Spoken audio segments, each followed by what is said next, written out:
An old stagecoach stop's getting a new life thanks to an historic preservation group in Berks County. And since the piece of history is right in our backyard, we sent WFMZ's Karen Millette out to take you on a tour. You'll get a look around the White Horse Inn in Amity Township in tonight's One Tank Trip.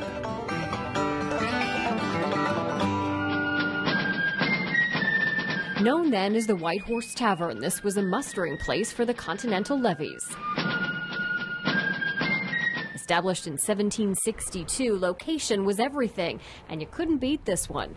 Present day, the White Horse Inn in Amity Township, Berks County is along Old Philadelphia Pike. Back then, it was called Kings Highway, and the inn was a stagecoach stop. It would have been 3 large rooms downstairs, and there's 3 rooms upstairs, which would have served as communal bedrooms, really. That's how things were done.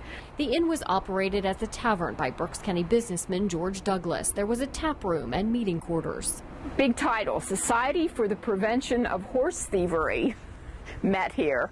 I think it was, the equivalent of car clubs or something. They want to make sure they could keep their horses.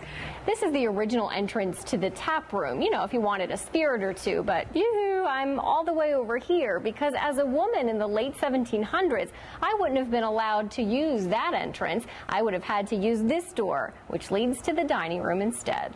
If your male companion brought you a beverage, that was okay. But times have changed. Times have changed. But the stories have stayed, and part of the inn's claim to fame is a presidential visit. George Washington never slept in one of these bedrooms, but he actually ate here. Along with a local Lutheran pastor who reportedly wrote in his diary how expensive the rum was. A lot of business went on in the taverns. $8 for a quart. That's a lot. And we always think if the walls could talk and tell us what Mr. Washington said when he was here with Pastor Muhlenberg. But even though we can't hear the secrets, it's nice to know the walls are still standing. The Historic Preservation Trust of Berks County acquired the property in 1971, and the restoration work began. Enjoying a respite on a one-tank trip in your backyard to the White Horse Tavern in Berks County, Karen Millette, 69 News. Neat place. Round trip to the White Horse Inn. Karen put 28 miles on her odometer.